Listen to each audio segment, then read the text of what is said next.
Docteur Laurent Couloudon, d'abord, merci de nous accorder un peu de votre temps aujourd'hui. Ça me fait plaisir. On a l'impression que la santé mentale de bien des Québécois est fragile actuellement. Est-ce uniquement une perception ou cela se traduit par un nombre de consultations à la hausse à l'hôpital présentement? Effectivement, la santé mentale des Québécois est quand même à l'épreuve avec tout ce qu'on vit actuellement. Oui, il y a plus de consultations à l'urgence pour des raisons de santé mentale, et non seulement à l'urgence, mais dans les services psychosociaux et psychogénéraux qu'on a dans notre région ici. Et dites-nous, les gens consultent pour quel type de problème? Toutes sortes de problèmes. Je vous dirais que tous les problèmes que la population peut s'imaginer en lien avec la pandémie, ça s'accumule chez les gens, et il y en a qui développent des symptômes de maladies, de troubles mentaux, ou développent de la détresse psychosociale.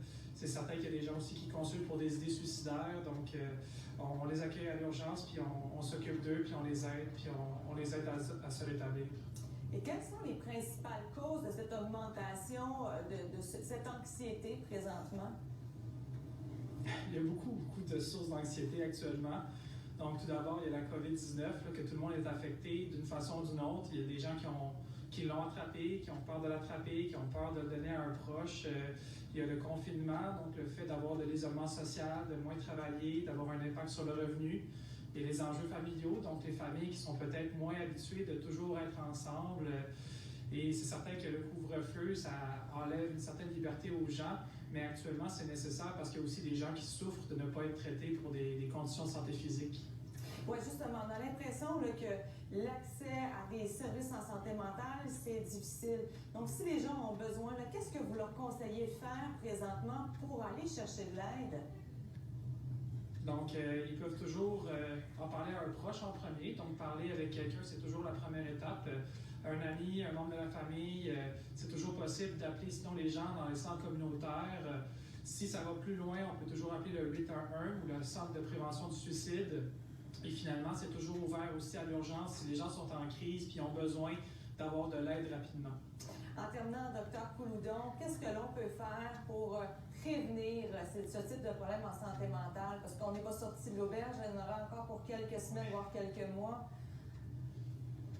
Mon message à la population, c'est vraiment de ne pas lâcher. C'est pas facile pour tout le monde.